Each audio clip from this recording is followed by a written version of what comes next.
When Scarlet Witch wiped out the mutants, out of 1,000,000, only 100 survived, and that was supposed to be it. No new ones would ever be born. But years later, Hope Summers was born, the first mutant since the decimation. Cyclops trained her in Utopia, knowing the Phoenix Force, the same entity that killed Jean Grey, was heading back to Earth and everything pointed to it looking for a new host. But Scott wasn't afraid. He saw this as their opportunity to restore the natural order, to stop being an endangered species, when they were the next step in human evolution.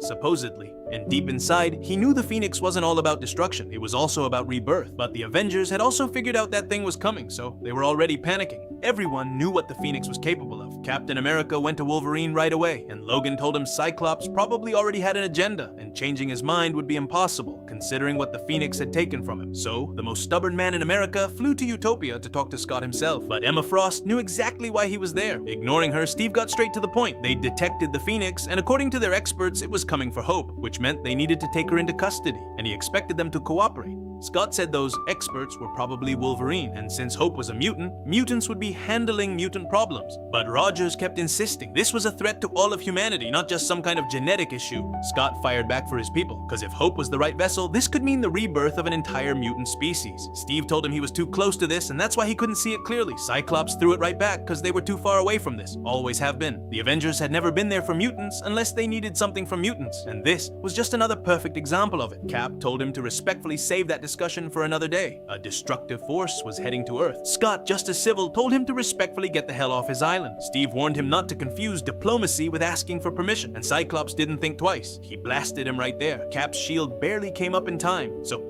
he said it. From the sky, a shield helicarrier emerged over Utopia. On board, dozens of Avengers and a Wolverine, kicking off an inevitable war.